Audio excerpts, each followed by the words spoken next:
Olá, muito boa noite.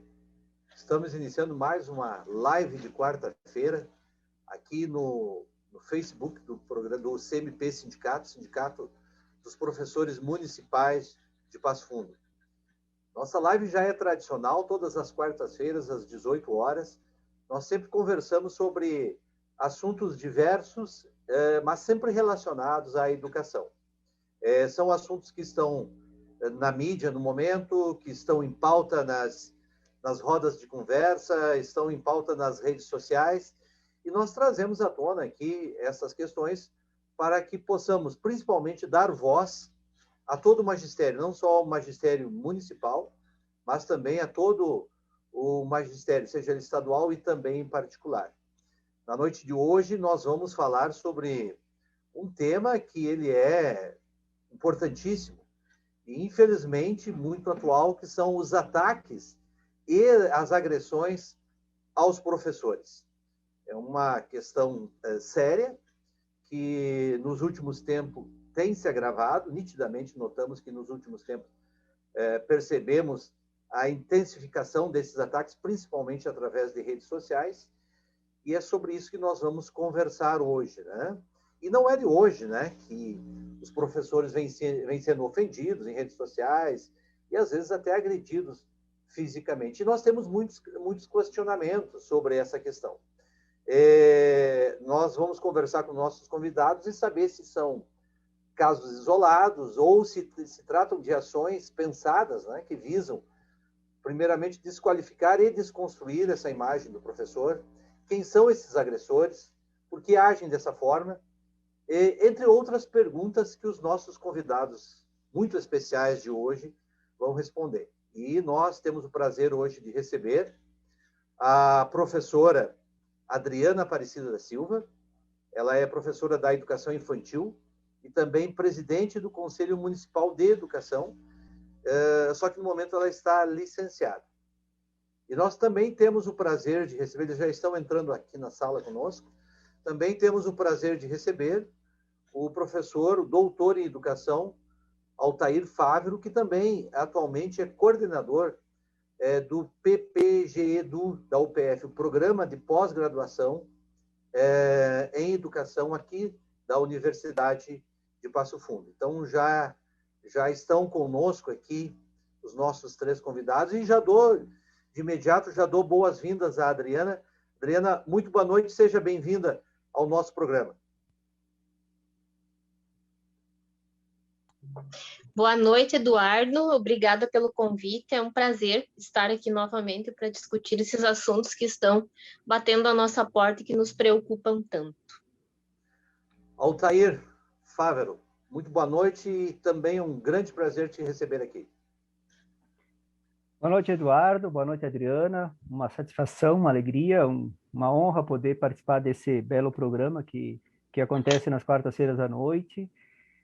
Como bem já mencionou a Adriana, né, discutir sobre essas pautas é uma urgência, é uma emergência e é uma necessidade, né, num cenário tão preocupante que nos assola todos os dias, né, basta ligar um canal de televisão ou basta ler uma notícia de jornal ou mesmo circular nas redes sociais e se escancarra todos os dias. Eu acho que debater sobre isso é uma boa oportunidade para a gente pensar sobre. Muito bem. Já quero dar uma boa noite também aqui para Patrícia Rodrigues Kunzler, a Karine Araújo Piccoli, a Luciane Azevedo, a Vera Topolsky, o Alexandre da Rosa, Osmar Donassolo, Ana Cristina Martins, Marcelo Marcon, Márcia Tibola, Isanda Brum, minha tia, lá de Porto Alegre, me prestigiando aqui, o Leonardo Fosqueira, a Yara dos Santos, a Ana Paula de Oliveira, a Carla Brancini, o Rudimar Gomes, a Maria Cândida, Yara Santos, muito bem-vindos à nossa live, e nós sempre começamos com algumas notícias da semana, né? Essa semana ela tem sido quente sobre todos os aspectos, não só na educação, mas na política aqui também, com muitas novidades no cenário político, mas esse tema político nós vamos deixar para uma próxima. Hoje nós vamos nos ater às novidades em relação à questão da educação. Bom, a primeira notícia que a gente traz, ela não é uma notícia oficial, na verdade, né? Não foi oficializada. Mas nós já sabemos, os professores já sabem, que o governo municipal está lançando um programa para a compra e aquisição de computadores por parte dos professores municipais aqui de Passo Fundo. E nós não sabemos exatamente como vem esse projeto. Então, nós não temos nem como fazer algum tipo de comentário nesse momento, antes que nós tenhamos certeza de como ele vem e como ele está construído. A última notícia que nós tivemos é que ele já está na Procuradoria do município e possivelmente vá logo para a Câmara Municipal para ser votado. Mas nós, como entidade, ainda não tivemos acesso ao texto para que pudéssemos dar uma olhada e fazer algum tipo de comentário com um pouco mais de autoridade. O que a gente tem é um pedido, na verdade. Esse pedido a gente gostaria, e a gente sabe que os nossos colegas da administração nos acompanham nas nossas lives, então nós gostaríamos de deixar esse pedido registrado. Seja qual for a forma que venha este projeto, nós gostaríamos que ele contemplasse também aqueles professores que no ano passado, de uma forma muito responsável, investiram em computadores, investiram em internet, enfim, fizeram um investimento com o intuito de melhorar a sua qualidade de material didático, né? Porque o computador passou a ser um material didático em suas casas. Eles tiveram despesas, só que o projeto vem só agora. Talvez ele contemple só a partir de agora. Então, nós gostaríamos, é um pedido que a gente faz em nome do sindicato e em nome dos professores, de que ele, de alguma forma, consiga contemplar aqueles professores que no ano passado e antes do projeto já tenham adquirido. E eu acho que isso é possível. A gente teve notícias que cidades aqui da região lançaram projetos semelhantes e fizeram esse movimento de contemplar também aqueles professores que já haviam feito as suas aquisições. Eu vou trazer uma próxima notícia aqui, depois eu deixo os nossos participantes, se quiserem comentar sobre as duas notícias, fiquem à vontade. A segunda notícia, ela não é tão boa, né? A segunda notícia trata-se a gente costuma sempre trazer aqui um panorama de como está a questão da pandemia aqui em Passo Fundo. E, infelizmente, nós não temos boas notícias. Eu recebo aqui o relatório de ontem, 8/6, e nós temos aqui dados que são muito preocupantes. Os leitos de UTI já muito acima dos 100% ocupados. Nós temos todos os índices se mostram aumentados e num crescente. E isso nos leva a algumas questões, né? O que está acontecendo com Passo Fundo? O que está acontecendo com a região de Passo Fundo? Será que essas medidas estão sendo de fato efetivas e eficazes? As medidas de contenção tomadas aqui pelo nosso prefeito municipal, elas estão sendo efetivas? Elas estão sendo eficazes?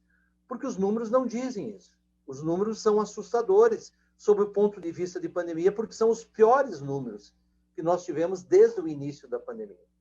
Então, fica aqui uma questão que é muito preocupante e nós gostaríamos de externar essa preocupação. Com relação a isso, nós queremos dizer que, com relação às aulas, elas a SME optou por um retorno por grupos de alunos. Mas a gente já tem ouvido por aí alguns comentários de que se aumente o número de alunos, porque agora é 25%. A gente ouviu alguma coisa, e eu não posso aqui afirmar a fonte, mas a gente ouve aqueles zum-zums, né, Altair e Adriana, de que se deveria aumentar para 50%. Não, por favor, esse não é o momento de ser irresponsável. Da forma como está, nós já achamos temerário. Agora você imagina você dobrar esse número de alunos e o número de movimento de pessoas. Porque a questão da pandemia está intimamente ligada ao movimento das pessoas que circulam por nossa cidade. Adriana e Altair, se quiserem fazer algum comentário sobre essa questão aí, fiquem bem à vontade.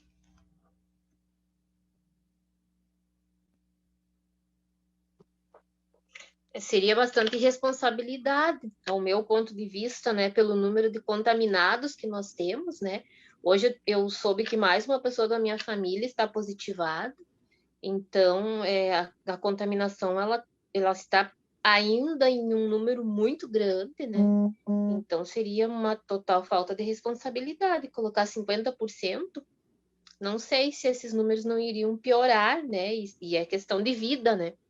São pessoas que perdem, né? A vida. O que você acha disso, Altair?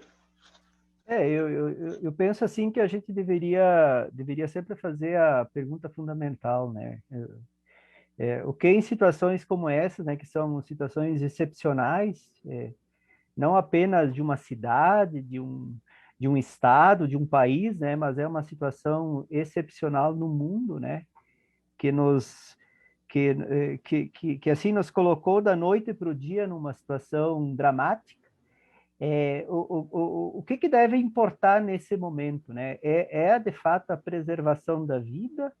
Se a resposta é positiva a essa pergunta, então a gente deveria também, e aí me reporto a um belo romance do Gabriel Garcia Marques, né, chamado O Cólera, e lá pelas tantas tem uma pequena passagem lá em que ele justamente coloca, né, que às vezes essa vontade de você poder fazer com que as coisas voltem ao normal, acabamos demorando ainda mais que essa normalidade possa voltar, né? Então, acho que nesse momento é um momento de prudência, né?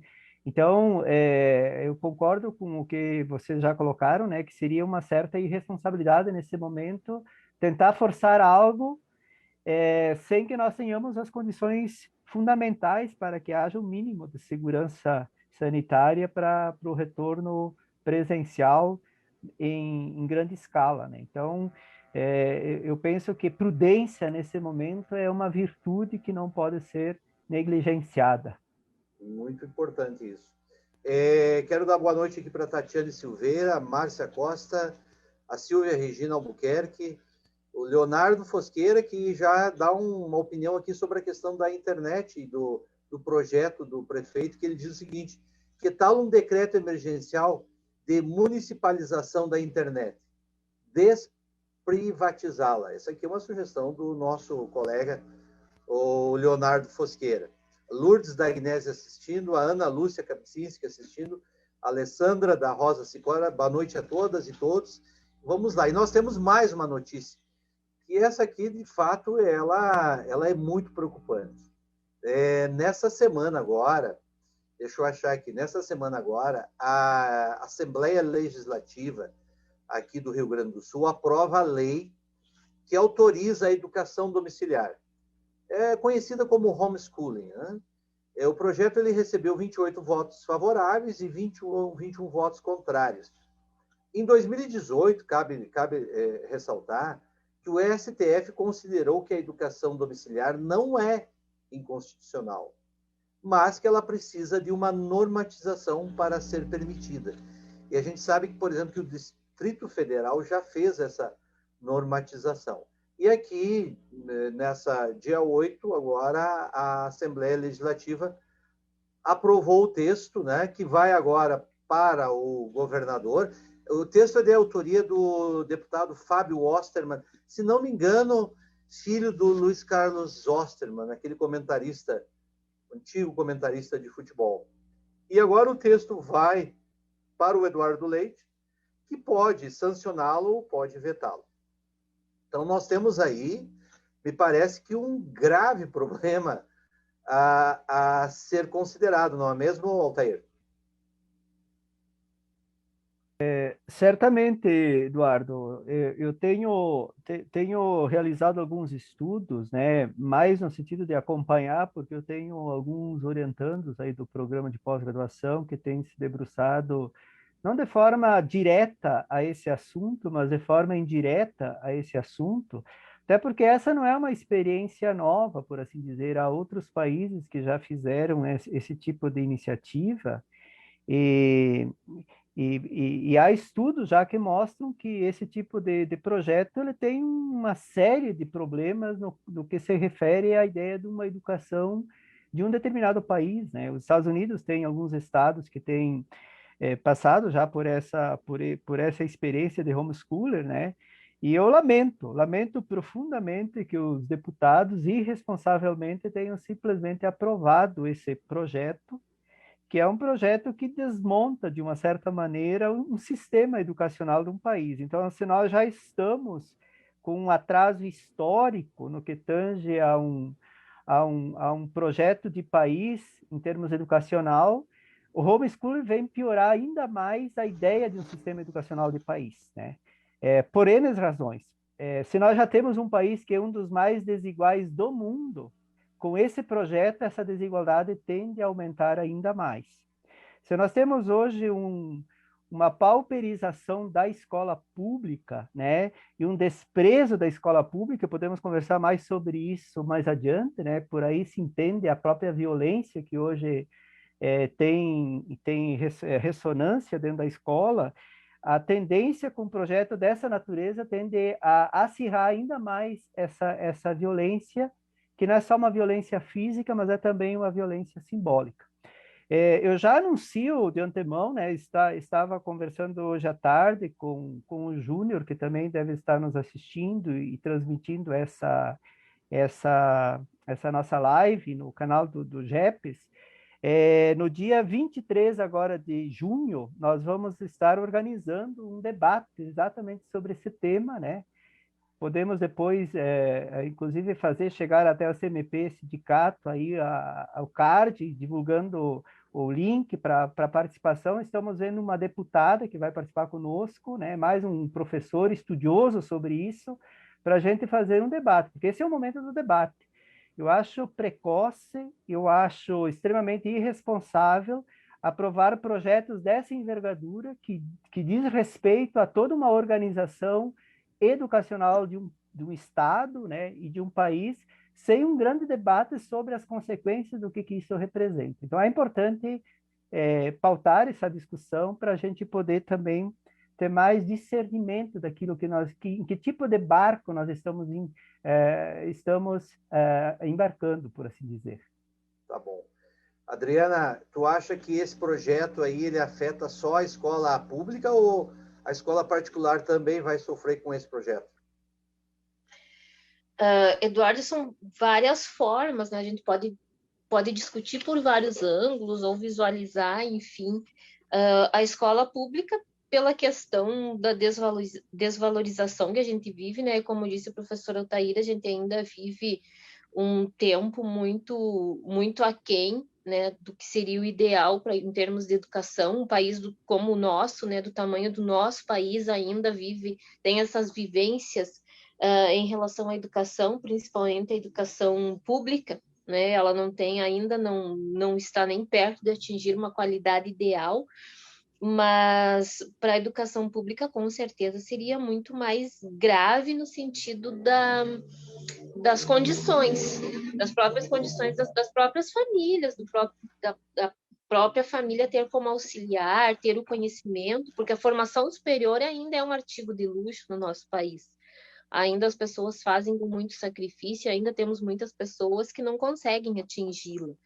Então, de todas as formas, para a escola particular, o prejuízo seria maior, acredito, que para as crianças, né? Porque visualizando o homeschool, a educação é vivência, principalmente das crianças, de educação infantil e anos iniciais, ela é totalmente vivência. Quando a gente tem nossas recordações escolares, as primeiras que nos vêm dificilmente são conteúdos, né? São questões assim, por exemplo, da aritmética ou algo específico da língua portuguesa. Nós temos a nossa memória voltada às vivências. Como que seria isso sem as vivências? Né? A criança ficaria em casa porque o pai tem condição de ter os meios e tem a condição de dar o auxílio, de pagar um professor para auxiliar, pagar um pedagogo para auxiliar seu filho, ao tempo que o pai da escola pública não vai ter, mas de qualquer forma, mesmo que essa criança tenha a condição que está mais atrelada à questão financeira, ela não vai ter as vivências. Que tipo de pessoa a sociedade vai formar sem essas vivências? E que tipo de sociedade a gente vai construir ali na frente, né? Quero dar boa noite aqui para Cláudia Santos, que entrou aqui agora, Josi Costa, a Eduarda Dalpozo, a Dirce Annelise, participa sempre das nossas lives, ela está, inclusive, dizendo algo bem sério. Ela diz o seguinte, ó, tem escolas mascarando a contaminação. Triste a situação. Não vou entrar no mérito de dizer de qual sistema, público ou privado, mas ela está dizendo que ela sabe que tem escolas mascarando a situação que ela fala em relação aos dados da pandemia, né? O Fabiano, nosso colega Fabiano Barcelos, a Regiane Rezende, a Ana Lu Amaral, a Thaisa Carla Antonioli, o Alexandre da Rosa, ele está fazendo um comentário aqui sobre a questão do ensino domiciliar. Ele diz o seguinte, ó, o ensino domiciliar é só mais um degrau do processo de privatização da educação pública no Rio Grande do Sul. Infelizmente, esse processo toma forma a nível nacional em vários estados.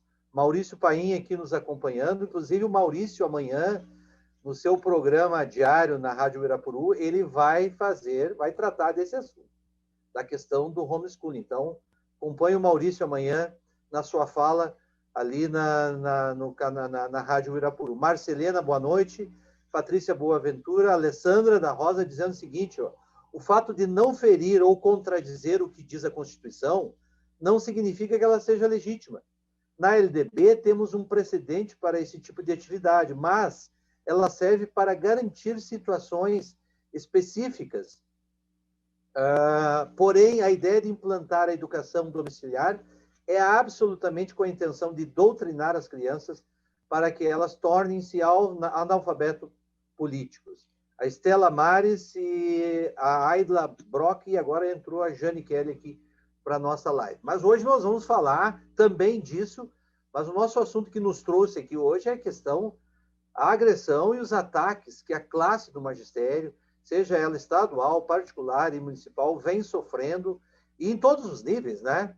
Tanto educação básica como ensino superior, vem sofrendo nos últimos anos e percebemos que atualmente vem se intensificando de uma forma que não imaginávamos que pudesse acontecer. E eu já vou começar esse tema, e eu quero trazer à tona a questão da agressão e do ataque virtual. Esse ataque que é feito na rede social, muitas vezes com perfis fakes, né? Pessoas que não assumem e fazem críticas e fazem ataque, outros nem têm, não tem nem não tomam nem essa providência. Abertamente fazem críticas, e aqui nós não estamos falando de críticas. Acho que existe uma grande diferença, né, Altair, Adriano e todos que estão participando, entre você fazer uma crítica e atacar ofensivamente um profissional. E tem acontecido muito isso em redes sociais e em alguns órgãos de comunicação que não exatamente as redes sociais. Vou começar então contigo, Altair. O que tu acha desse fenômeno que nós vivenciamos hoje, em tempos de redes sociais, e esses ataques perpetrados por pessoas que aí estão? O que tu acha disso? Olha, Eduardo, o tema é um tema bem complexo, né? É um tema que possui várias faces, e eu diria assim, ó, não se tem resposta simples para problemas complexos, né? Então, assim, ó, salta aos olhos, como eu já tinha falado no início da nossa live, salta aos olhos que a violência, a agressão, né, esse ataque, para usar a expressão que foi utilizada aí para a divulgação da live, não só a professores, mas as pessoas que são diferentes de mim, as pessoas que são os outros, como se diz, né, ela tem se disseminado de forma muito preocupante do ponto de vista societário, né? E aí eu queria colocar 2 ou 3 registros como pano de fundo, porque eu acho que quando nós conversamos sobre isso, precisamos entender as motivações, né? Precisamos entender o que esse fenômeno esconde, né? Então, o fenômeno da violência é um fenômeno que se confunde com a espécie humana. Aliás, o fenômeno da violência é um fenômeno humano, por assim dizer, né? Porque aqui a gente poderia até, inclusive, estabelecer uma diferença entre agressividade e violência, né? São a mesma coisa? Aparentemente, alguns confundem, até acham que a agressividade é sinônimo de violência. Eu acho que não são sinônimos. Os animais também são agressivos. Mas quando um animal agride, né? O animal ele tem um instinto de defesa, um instinto de proteção, né? Então, uma mãe, por exemplo, que sente que seus filhotes estão sendo ameaçados, ela vai reagir de forma agressiva, inclusive para proteger sua prole, por assim dizer. Agora, veja bem, ó, quando nós falamos do aspecto humano, nós estamos nos deparando com uma questão produzida culturalmente, né? E quando você perde esse controle, você volta ao estado primordial, né? Você volta, inclusive, quando as pessoas usam da violência como uma forma de manifestação pura e simples, é porque eles voltaram a um estágio primordial da sua própria condição, né? Nós evoluímos socialmente porque nós tivemos a capacidade de controlar os nossos impulsos, as nossas pulsões, por assim dizer, né? Então, quando eu digo assim, ó, que tratar esse fenômeno que acontece nos dias de hoje, que de uma certa maneira as redes sociais elas potencializaram isso, né? Porque muitas das pessoas que agridem, elas agridem de forma muito covarde, né? Existem estudos que mostram que boa parte das agressões mais odiosas que acontecem nas redes sociais são feitas por perfis falsos, por exemplo. É a típica pessoa que ela é agressora nas redes sociais, mas ela não tem muita coragem. Se é possível dizer que alguém que agride tem coragem, né? Alguém que comete violência tem coragem, né? Mas ela não faria isso de forma verbal. Só que quando isso é potencializado, isso vai tomando proporções assim muito perigosas, né? E é o que a gente acontece, quer dizer, entre a agressão da rede social a agressão física que acontece, nós estamos nos referindo aqui principalmente ao ambiente da escola, é um pulinho, Por quê? Porque, de uma certa maneira, quando você vivencia permanentemente esse sentimento de agredir o outro, principalmente quem é diferente de mim, quem eu não concordo, etc., acaba se tornando uma coisa extremamente perigosa e ameaçadora até a própria condição social, né? Outro aspecto que eu gostaria de colocar aqui é que nós vivemos um momento muito delicado que, genericamente, nós poderíamos chamar de um momento de crise. As pessoas têm muitas frustrações, né? Se desenhou uma promessa de uma sociedade de consumo que ela não se efetivou, por assim dizer, né? O que a sociedade de consumo prometeu? Prometeu a felicidade terrena. Ela prometeu que as pessoas poderiam usufruir de tudo aquilo que o mercado consegue oferecer, né? Nos últimos 20, 30 anos, houve todo um processo de facilitação do crédito. Só que, como diz muito bem o Zygmunt Bauman, o crédito, cedo ou tarde, tem que pagar a conta, né? Então, nós vamos ter hoje uma sociedade de endividados. A quantidade de pessoas que estão endividadas por conta desse consumo desenfreado é uma coisa extremamente perturbadora. Um ano e pouco atrás, nos jornais aqui da cidade, noticiava que mais de 60% das famílias pasfundenses estão endividadas. Mas estão endividadas por conta do quê? Por conta também de um consumo desenfreado, que foi uma promessa feita pela sociedade do consumo. Então, você tem crédito para você comprar. Só que quando chega a conta, você pode estar desempregado, você pode não ter conseguido realizar a projeção que você tinha para poder dar conta de pagar essas dívidas, né?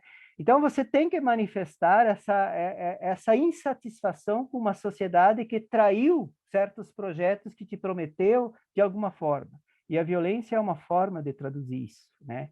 Então, veja bem, ó, alguns vão perguntar, mas por que na escola acontece a violência? Nós temos que entender o fenômeno um pouco mais alargado. A escola é apenas o reflexo de uma violência que está na sociedade. Então, é equivocado achar que a violência acontece na escola. Não, a escola, ela apenas é o reflexo de uma violência social que acontece. E eu acho que nós havíamos avançado em alguma medida naquilo que nós chamaríamos de sociedade da diversidade, da pluralidade.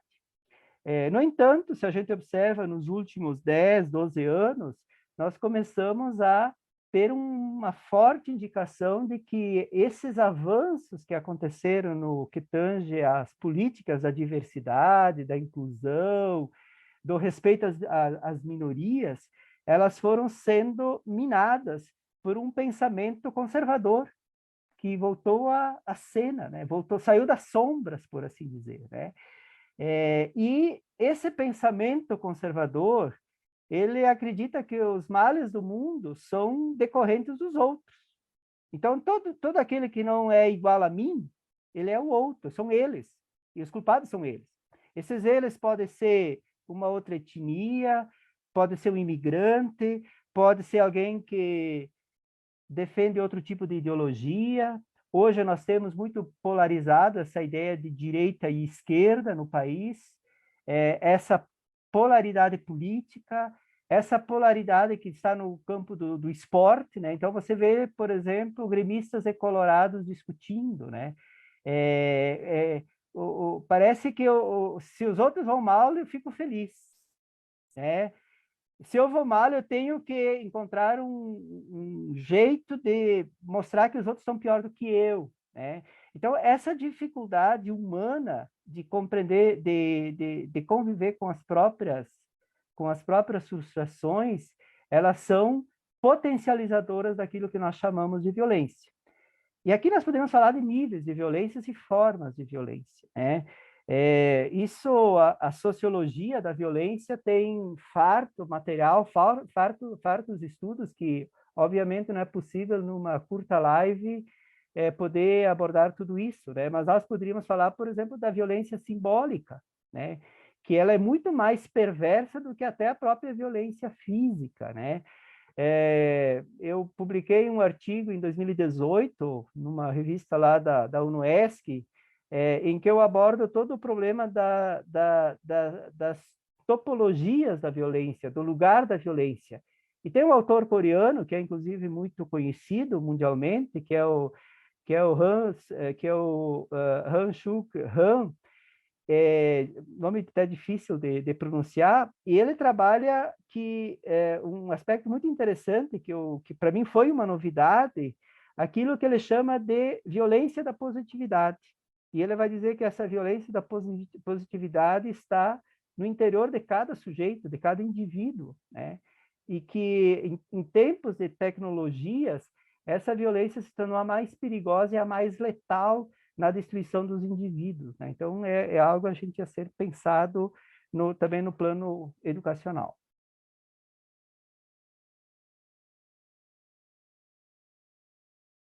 O microfone... Isso, esqueci.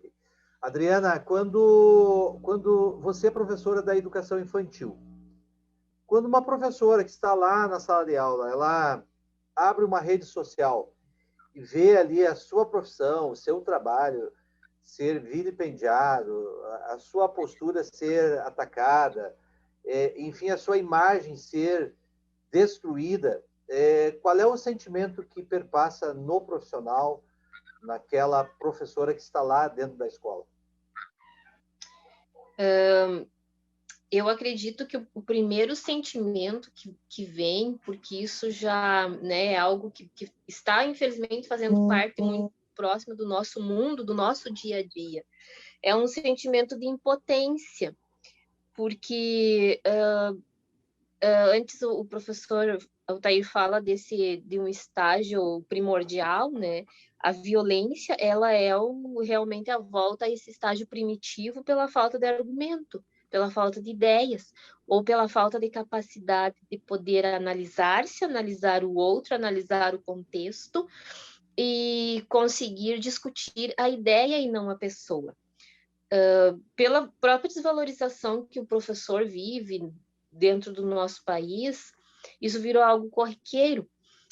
A tecnologia ela vem para auxiliar, mas de certa forma ela acaba escondendo, ela acaba protegendo o agressor, que pode falar e fazer com uma notícia falsa ou um perfil falso que ele bem entender e não ser responsabilizado por isso.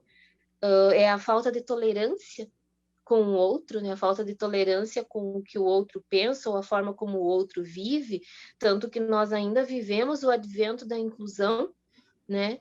E a gente vive isso muito próximo do nosso dia a dia, né? As pessoas que são diferentes, elas ainda são desprezadas, são apontadas, e o professor, a escola, por essa questão talvez histórica, né, centenária, e o Brasil é um país que não tem né, nós somos um país jovem comparando com as universidades que já têm mais de 1000 anos, nós somos um país muito jovem em termos de conhecimento, científico em nível mais elevado, em nível superior, onde as pessoas acham que pessoas que não têm o menor conhecimento em educação que podem, então, interferir dentro da metodologia da escola ou do professor. E, então, esses ataques, eles acabam sendo bastante comuns.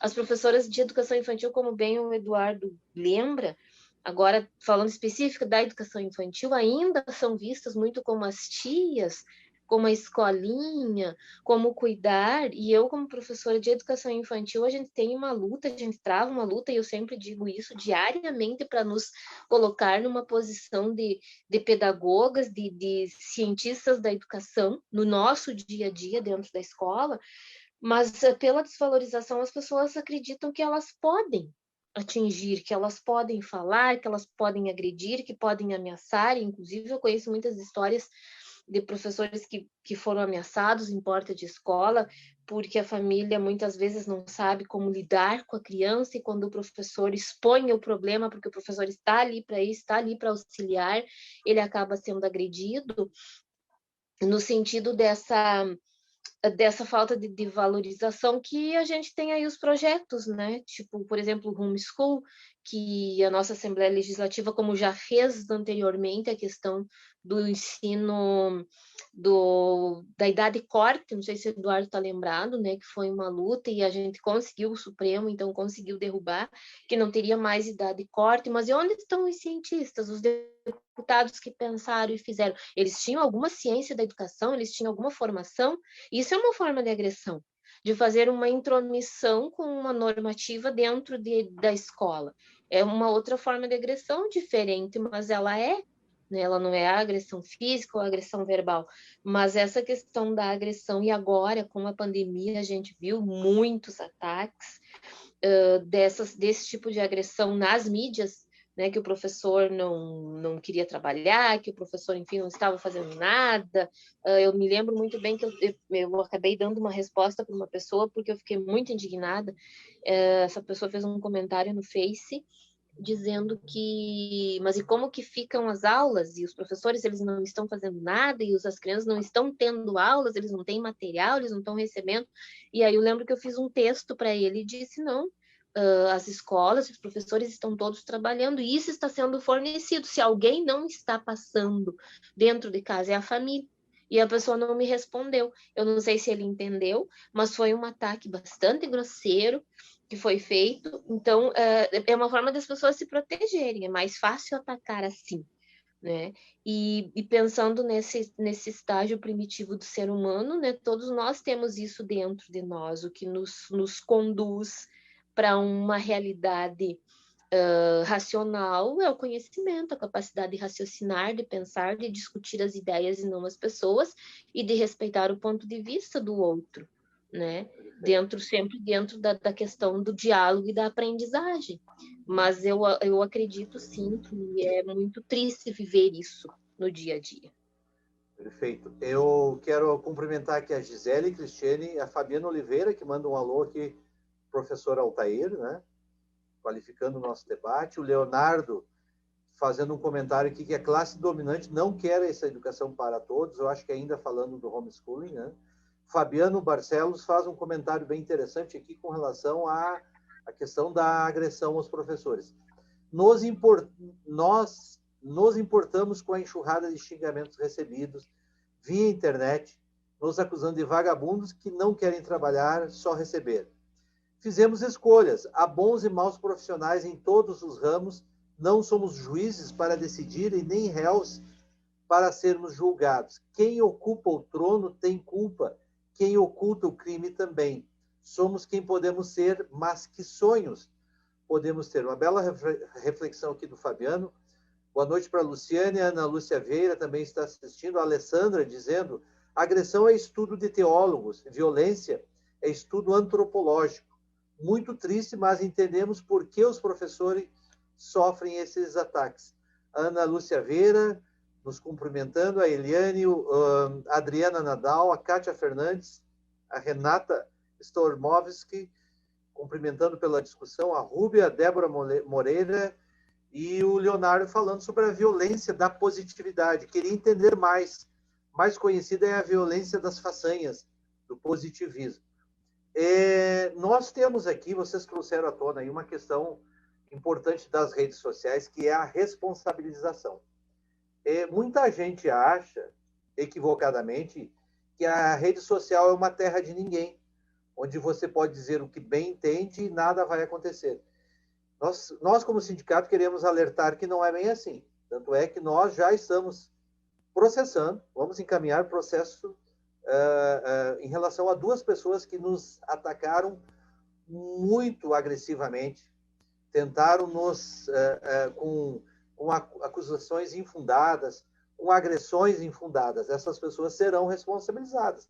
Tem justiça já para isso, tem lei para esse tipo de crime, e essas pessoas, sim, que nos acusam, que nos atacam, elas podem ser penalizadas pela lei. Eu acho que nós não podemos encarar como a rede social como algo que está acima da lei, ou você pode fazer o que quiser e vai ficar impune. Gente, não é bem assim. O Altair falou na questão da violência simbólica, né? A Adriana também trouxe essa questão. E eu acho que essa é uma questão importantíssima. O homeschooling não deixa de ser uma violência, porque é uma medida que não foi discutida, como bem vocês já disseram. Mas tem uma outra questão que eu acho que ela é muito simbólica, né? Quando você... em 2 questões.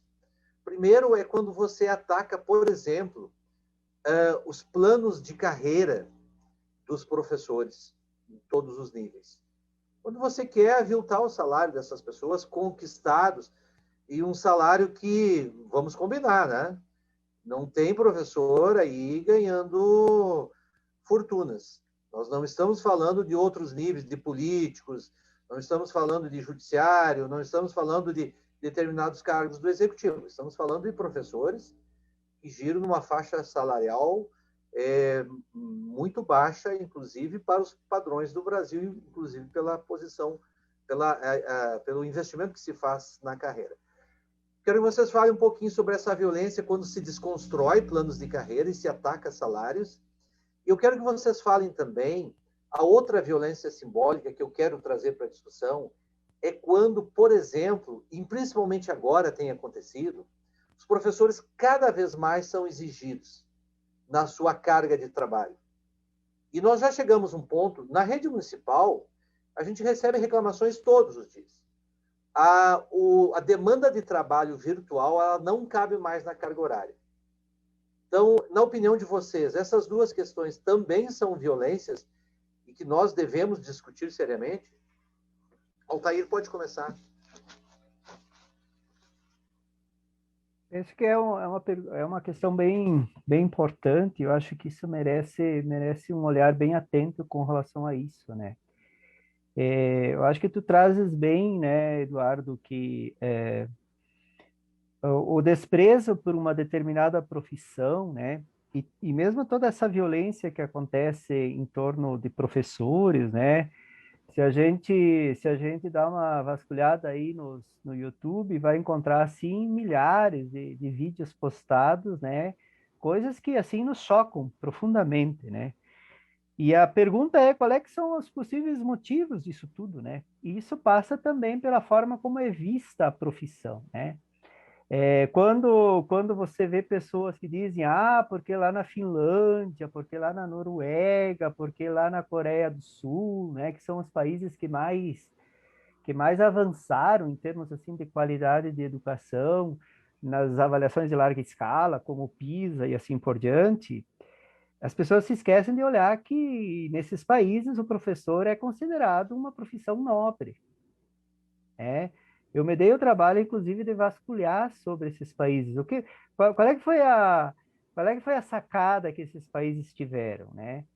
Em primeiro lugar, eles colocaram a educação como prioridade de país, mas não apenas em época de eleição, no palanque eleitoral, né? Eles colocaram como uma prática da sociedade, não só de governo, né? Colocaram como um grande projeto de Estado, né?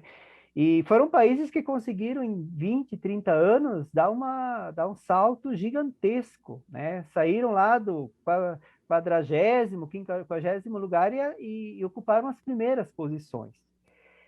Mas há um elemento essencial nisso tudo, que é a valorização do professor. Mas valorização não é do tipo, eu vou falar bem do professor porque eu quero a simpatia dele para que ele vote em mim, como alguns políticos fazem, né? A valorização do professor passa pelas condições dignas de trabalho, né? Passa por um salário que seja um salário justo, né? Passa pelas condições de formação desse professor, né? Então, por exemplo, na Finlândia, que ocupa as primeiras posições em termos de qualidade, o professor de educação infantil tem mestrado,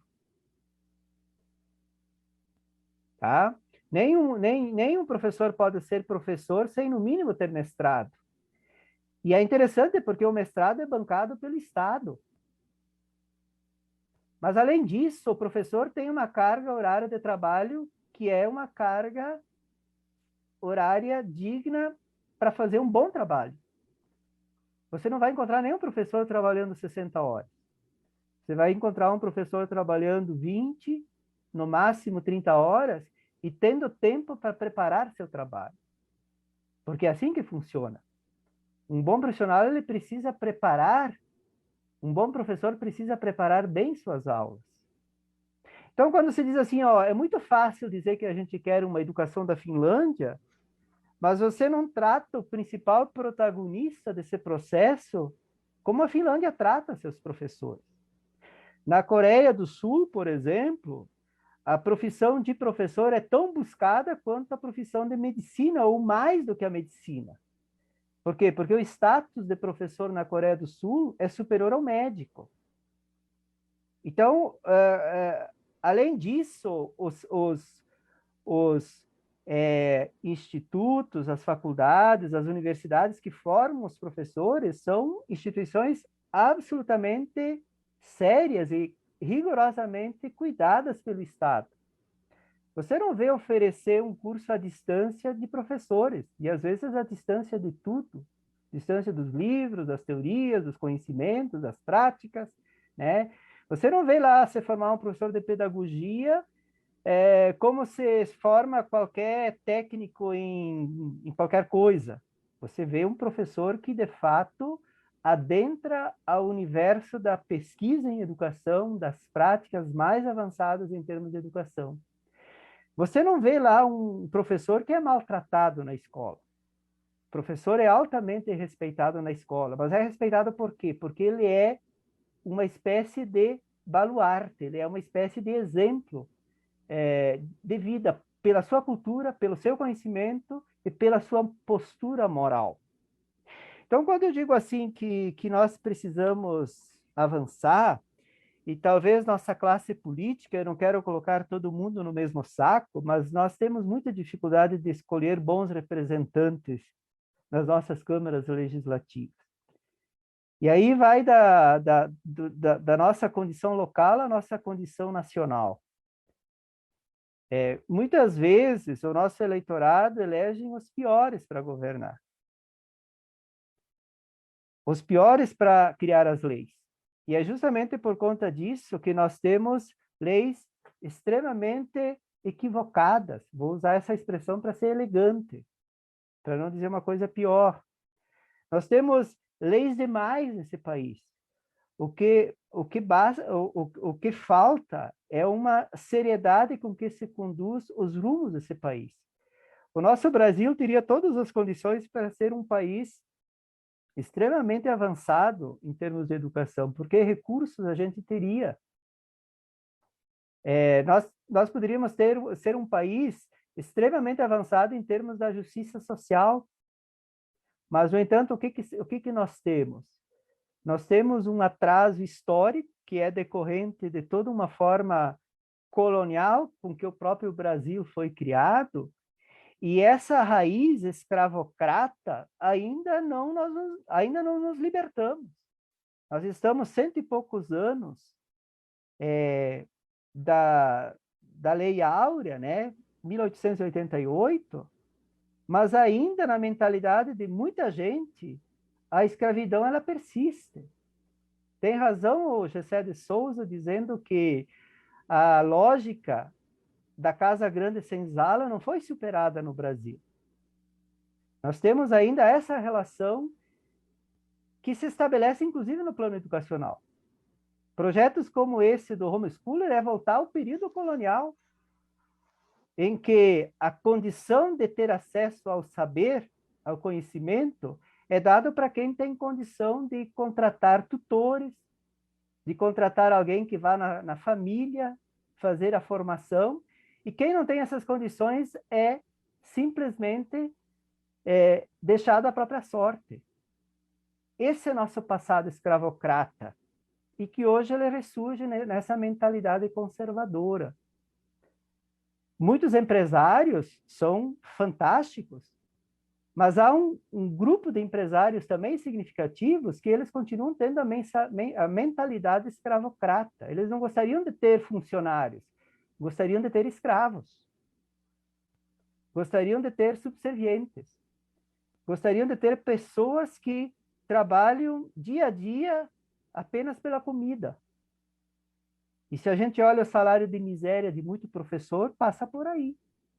Então, quando você quer, por exemplo, enfraquecer a escola pública, é porque você quer controlar, inclusive, a mentalidade das pessoas.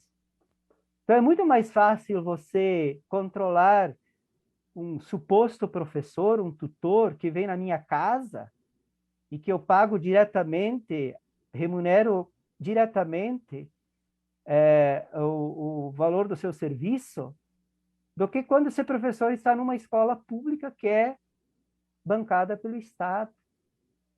Então, o que se quer hoje é a dominação das mentes. O que se quer hoje é aumentar essa desigualdade social.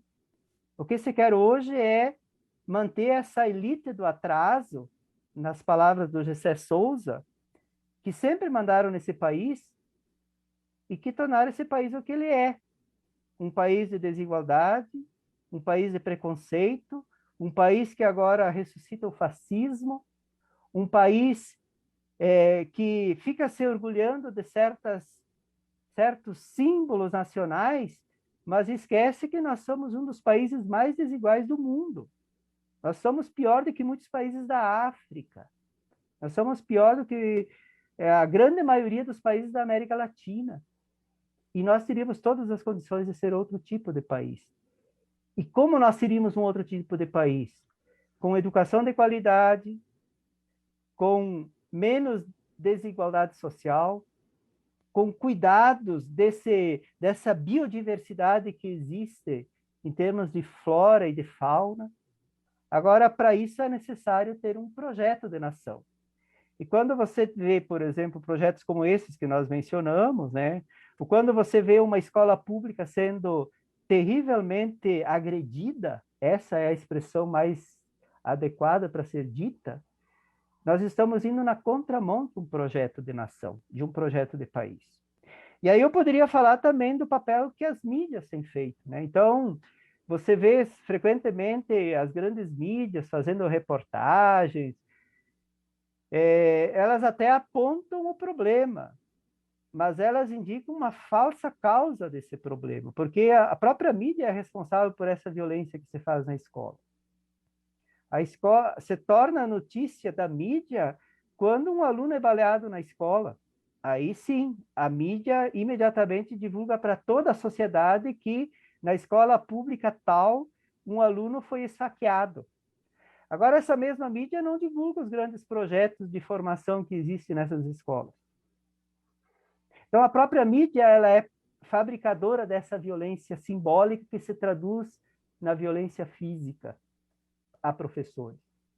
A própria mídia faz questão de menosprezar o papel que a escola pública tem no sentido de dar condições de acesso ao conhecimento escolar a muitas crianças que não teriam se não tivesse escola pública.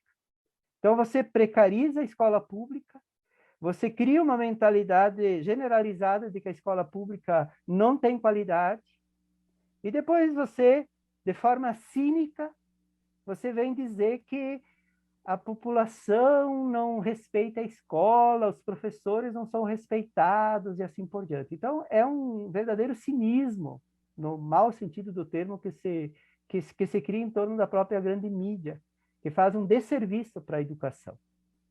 Perfeito. Eu quero repercutir aqui os comentários, que a nossa live, a ideia é que os nossos participantes opinem. O Alexandre está dizendo o seguinte, que o assédio moral na estrutura administrativa da educação com o acúmulo de atividades também tem se tornado significativo. A professora Regina Costa dos Santos, a nossa vereadora, está parabenizando os convidados aqui pela reflexão. Um grande abraço para a Regina, o Edemar da Silva. A Dirce está trazendo um tema aqui que tem a ver, que vai ao encontro da questão da desvalorização e, por fim, da violência.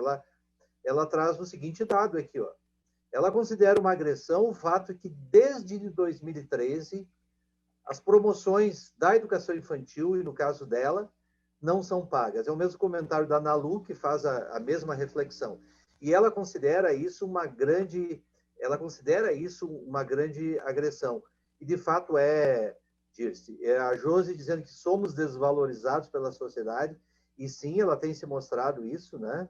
A Nalu confirmando que também não recebe a sua promoção, a Vera Dal Bosco está assistindo aqui conosco, a Silvana Spens está aqui cumprimentando pela reflexão, a Tânia Mara também está assistindo. Adriana, eu quero te trazer aqui um desabafo de uma colega, e tu é da educação infantil, tu vai me ajudar, porque a gente tem visto aqui nos comentários que a violência não é tão somente a questão da agressão corporal e física, mas ela é subjetiva. E tem uma que está acontecendo e está adoecendo professores, que é a sobrecarga que existe tanto no ensino fundamental como na educação infantil. Eu vou te fazer um relato aqui, tá? É um desabafo de uma colega. Ela está dizendo assim, ó, um pouquinho longo, mas vale a pena. Rotina de um professor da educação infantil hoje na escola municipal. De segunda a quinta, às 7h30 às 11h30, aula presencial com os alunos. E depois, às 11h30 às 13h30, horas devolutivas das atividades da plataforma. Na sexta-feira, planejando semanal das aulas e postagem. E agora também temos a formação. E se o professor não conseguir assistir no seu horário a formação, fica gravada e o professor vai poder, entre aspas, né, poder assistir em outro horário, que com certeza vai ser fora do seu horário de trabalho. Óbvio, né? O problema é que o professor está sobrecarregado de trabalho e fazendo uma dupla e às vezes tripla jornada, porque está trabalhando presencial e pela plataforma com os alunos. Se continuar assim, professores vão adoecer física e mentalmente. Tu acha, tu como professora da educação infantil, Adriana, o que tu acha disso? Eduardo, essa é a realidade. Eduardo, os ouvintes, professor Altair, Essa é a realidade que, infelizmente, nós estamos vivendo. O professor, não, porque eu sou professora de educação infantil, né? No momento agora estou licenciada, mas quando eu estava trabalhando eu realmente não estava dando conta. Não tem como, porque as formações tu tem toda uma carga horária de trabalho que tu não consegue cumprir ela dentro, por exemplo, das 30 horas. Só que muitos têm outras cargas horárias. Eu, por exemplo, tenho 30 horas e tenho mais 20, eu tenho 50. Então, as minhas 30 horas, ou as 20 no caso, elas vão extrapolar outra carga horária e as formações terão que ser vistas em final de semana ou à noite, porque não tem como dar conta. Eu não consigo, professora Adriana, não tenho como dar conta de tudo que é preciso fazer. A gente tem a questão dos meios, né? Eu, pessoalmente, tive problema com o meu computador está novamente estragado, então, sem o equipamento, o meio físico para que isso aconteça, a gente não consegue fazer. Eu atrasei alguns documentos porque o computador estragou e não funcionou mais, tive que mandar arrumar, ficou quase 15 dias no conserto. Nós temos mais esse problema. O celular acaba não comportando tudo, porque ele vai pesando, né? É muita coisa, ele acaba não comportando. E o professor tem que lidar com uma carga extremamente alta de trabalho, com a questão da cobrança, inclusive até de críticas, do cristão, enfim.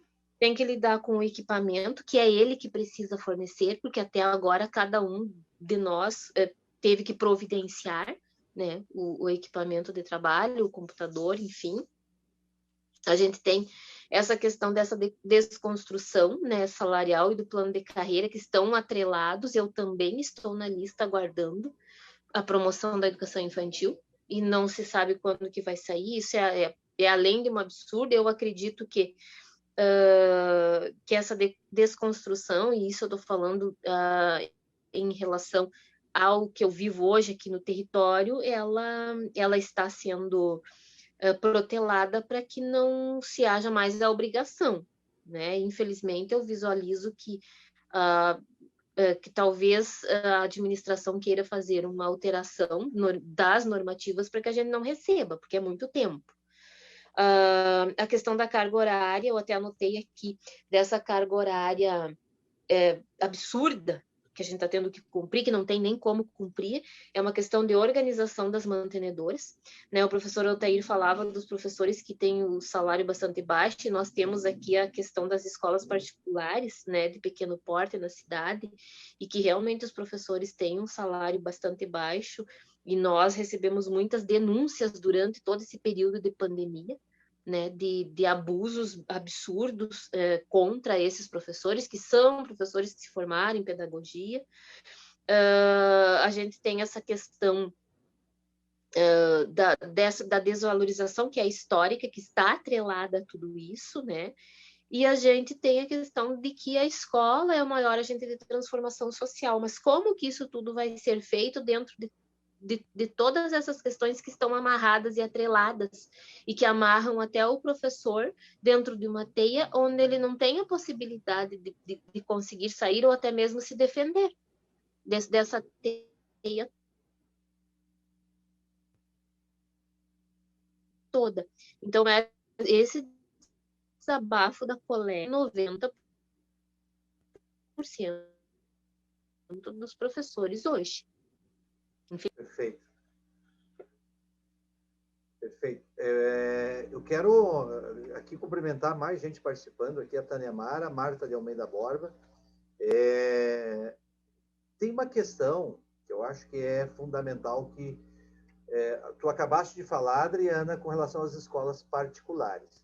Eu ouço nos argumentos daqueles que querem atacar o professor e a atividade do professor, de que, mas lá na escola particular, tu é contratado por 20 horas e é 20 horas na sala de aula e tu vai fazer a tua preparação em outro horário.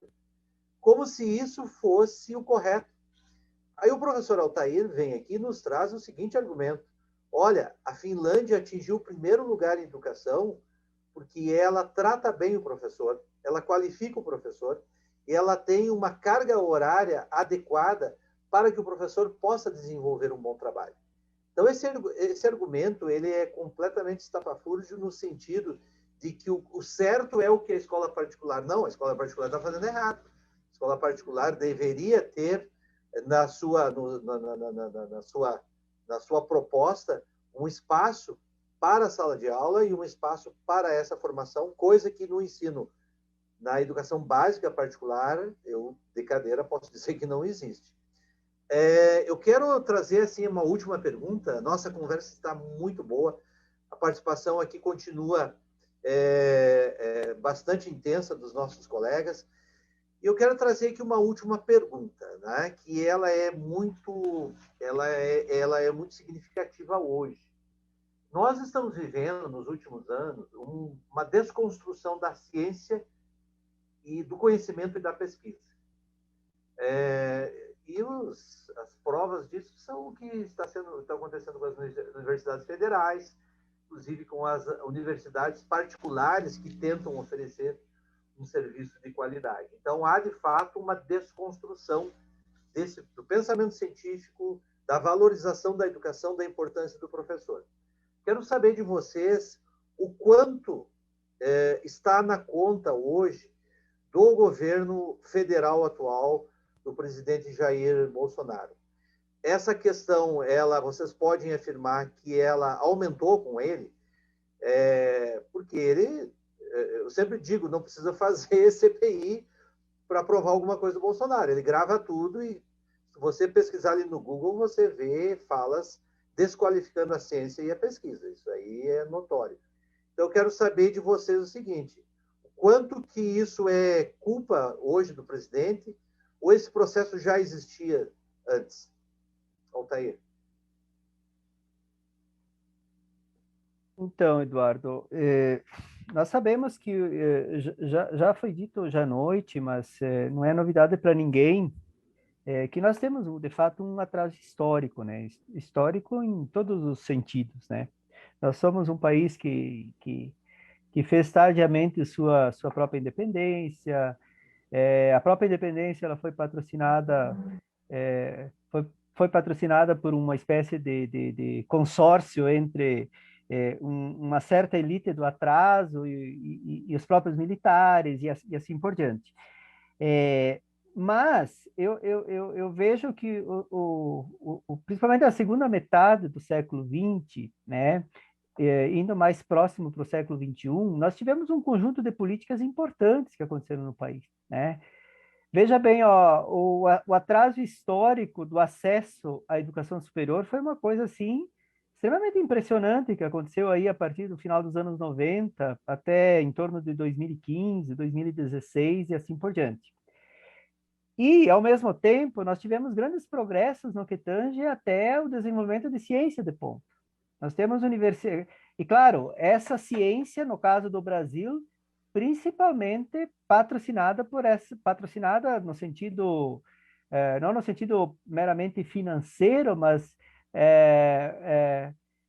projetada principalmente pelas universidades públicas. Nós tivemos aí instituições públicas, universidades públicas, que conseguiram desenvolver ciência de ponta nos últimos 10, 20 anos, né? E mesmo essa interiorização da universidade e da pós-graduação também ela conseguiu colocar o país numa condição de avanço em termos de desenvolvimento científico. No entanto, isso se torna preocupante, né? E aí eu volto a dizer, ó, principalmente quando certos setores conservadores se sentiram ameaçados, né? Ameaçados principalmente por conta do quê? Por conta de dar-se conta de que a filha da faxineira pode ser médica, né? O filho do pedreiro pode ser engenheiro, né? O menino que vem lá da favela pode ser um cientista, né?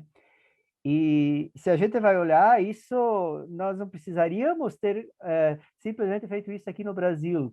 Basta ver que se a gente visita as grandes instituições de pesquisa dos Estados Unidos, de algumas universidades da Europa, nós vamos encontrar lá muitos brasileiros.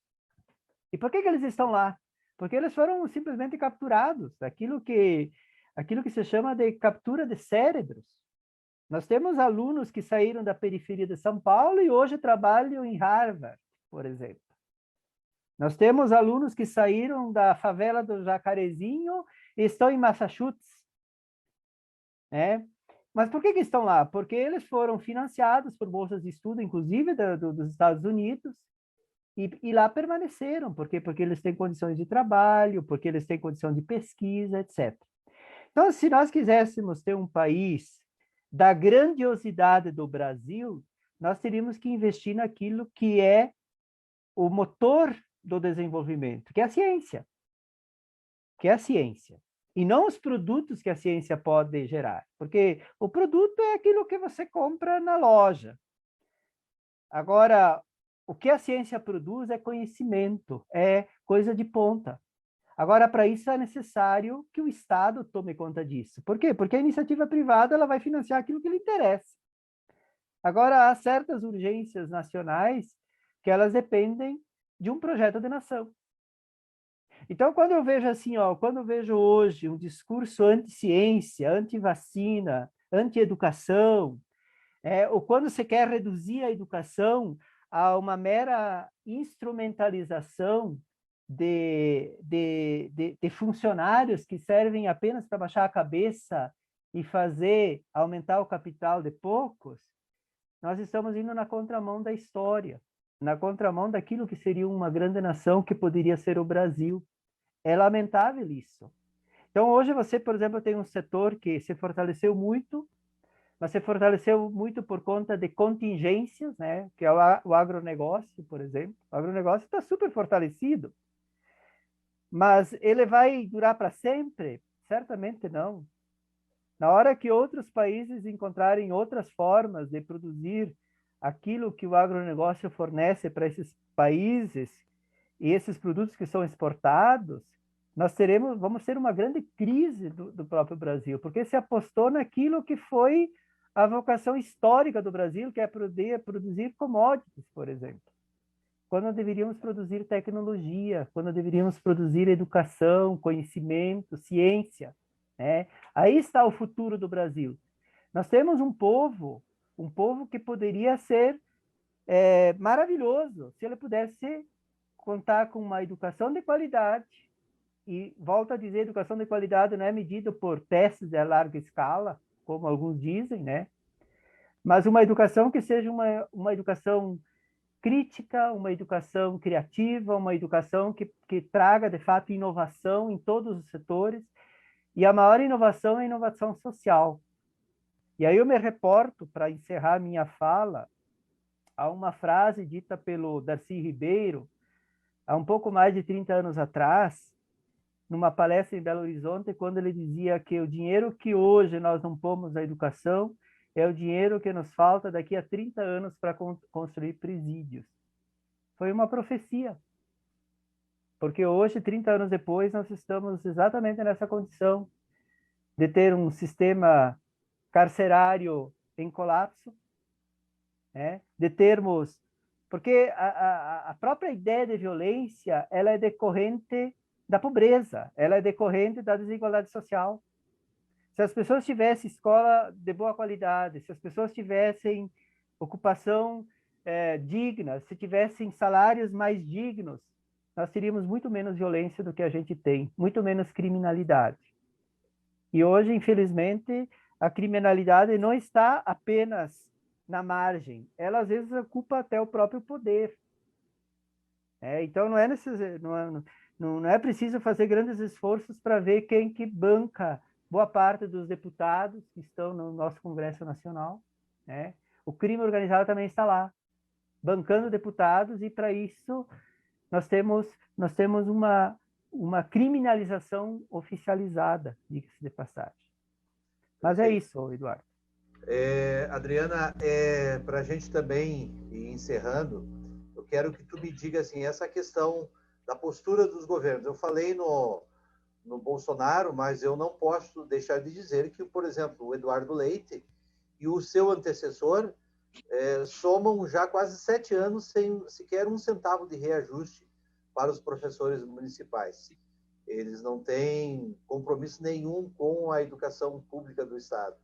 E no município aqui nós temos um caso emblemático, né, do não pagamento dessas promoções, que causou um dano terrível. Tu acha que governos, eles contribuem para essa violência simbólica? Com certeza, Eduardo, com certeza. E bem lembro, professor Altair, que o crime organizado até financia parte dos nossos governantes. Então, não acredito que este governo X, né, ou passado, ou um próximo, vá melhorar essa situação, porque eles entram dentro de um sistema, de uma engrenagem toda que já existe, já montada desta forma. Então, talvez o presidente hoje tenha dificultado mais isso, porque, como diz Eduardo, ele fala e grava, enfim, e ficam as provas, né, do que ele pensa, mas não é mérito dele. Eram méritos anteriores, serão posteriores, porque vivemos essa engrenagem onde o crime participa disso. E a desvalorização da ciência, a questão de que o Estado não financia esta ciência aí que a iniciativa privada vai fazer em função própria, e quanto mais pessoas ela tiver dentro do setor técnico para fazer o trabalho repetitivo, onde não precise pensar, maior serão os lucros, né? Nesse sentido, a educação caminha para o mesmo lado, não tem por que se preocupar em fomentar salários, a carreira. No Brasil ainda é difícil, e isso é uma questão que, para mim, é bem pessoal, a questão de mestrado e qualificação, porque tem que sair do nosso bolso, né? Não existem muitos auxílios. Hoje nós temos aqui em Passo Fundo a bolsa, né? São 30%, mas ainda custa bastante caro, pelo tempo, porque qual seria o tempo de alguém que tem 40, 50, 60 horas para poder se qualificar e estudar? Então, é toda essa questão da engrenagem dos governos que não vai se modificar tão facilmente, e essa desvalorização. Os professores do Estado vivem uma desvalorização catastrófica. É algo que chega a ser criminoso, mais ou menos como a nossa situação nas nossas promoções, né? Chega a ser um crime quase a gente não ter esse benefício, né? Nesse sentido. Na verdade, né, Adriana, não é benefício, é algo que está previsto em lei, né? Quando você fez o concurso, você estava lá escrito, ó, você tem direito a essa promoção. Eu quero aqui mandar um abraço aqui para a Leonice Borella, a Rosa Estelo, a Ângela Carolina, que estão entrando agora. Nossa live permaneceu com um bom número de visualizações aqui, sempre permaneceu estável, sinal da qualidade do debate. Então, eu quero antes de agradecer ao Altair e à Adriana, eu quero dizer que essa questão do mestrado, fazer um comercial aqui, né? Nós temos, o CMP construiu, junto com a prefeitura, uma bolsa mestrado de 30%. Então, você é funcionário da prefeitura, você pode se inscrever no programa de mestrado de licenciaturas ou da educação, e você recebe 30% de bolsa pelos 24 meses. No caso da Faculdade de Educação, nós temos ainda um plus. Nós temos um adicional que o professor Altair, que é diretor do programa de pós-graduação, a FAED oferece, além dos 30% que você leva da prefeitura, a FAED complementa com mais 20%. Então, para você que é professor do município e quer fazer o mestrado de educação, que inclusive as matrículas estão abertas, você leva 50% de desconto. É como você disse, Adriana, não é o ideal, porque, como já foi referido aqui, nos países desenvolvidos, o professor tem financiamento e tempo para essa formação. Mas é o que temos, e a gente agradece a gentileza da FAED de fazer, do programa de pós-graduação, de fazer esse complemento, também a prefeitura, né, por ter feito esse complemento de 30%. Então, as matrículas estão abertas e você pode fazer a sua inscrição. Claro, tem que passar lá ser aprovado no programa, no caso da educação, ou nos outros programas de licenciatura. Mas os 50% é só no programa de educação. Então, agradeço a presença do professor Altair, bem rapidinho aí, eu sei que ele está com pressa, as suas palavras finais e também da Adriana. Obrigado, Eduardo. Obrigado, Adriana, pela companhia nessa conversa. Eu sei que o tema ele é complexo, é problemático, e talvez nós precisaríamos muito mais tempo para poder desenvolver aí, satisfatoriamente os argumentos, né? Mas como é apenas uma conversa inicial, a gente poderá ter outras oportunidades aí para continuar discutindo sobre. Com relação ao processo seletivo, eu vou aproveitar também o espaço. Na próxima quinta-feira, dia 17, né? Sem ser amanhã, na quinta-feira que vem, às 18 horas, nós vamos fazer uma live em que a gente vai apresentar rapidamente o programa, as linhas de pesquisa, vão estar falando aí alguns egressos, alguns alunos, e a gente também vai falar um pouco das bolsas, né? Porque além dessa bolsa que é facultada aí a essa parceria que foi feita com o CMP, Prefeitura aí, nós temos também bolsas da CAPES e outras formas também de poder acessar o programa. Então, quem quiser participar, eu vou depois passar o card aí para o Eduardo, com o link, né, para acessar. E na quinta-feira da semana que vem, dia 17 de junho, nós vamos então fazer uma espécie de live em torno de 1 hora e 15, em que a gente vai rapidamente apresentar o programa e o processo seletivo. Perfeito. Muito obrigado, Altair, pela tua gentileza, pelo teu carinho. Adriana. Agradecer, então, Eduardo. E é sempre um prazer estarmos discutindo o professor Altair, né? A gente sempre aprende com as nossas discussões, enfim, né? É uma pessoa que admiro. E sempre é bom estar discutindo educação, e a gente precisa discutir isso o tempo inteiro, e educação é algo que corre nas veias, né? Acho que quando a gente é educador, é professor, isso faz parte não tem como separar, né? A gente acaba sendo uma simbiose entre pessoa e educador. Muito obrigada pelo convite, foi um prazer. Então, mais uma vez, agradeço a vocês dois pela presença, agradeço a todos os colegas que acompanharam aqui a live, foi uma bela participação, e já deixo o convite para a semana que vem, já é tradicional esse horário, né, 18 horas, aqui no canal do CMP. Provavelmente na semana que vem a gente vai fazer pelo nosso canal do YouTube, mas não muda em nada a qualidade dos nossos programas. Então, uma boa noite a todas e todos e uma boa semana para nós.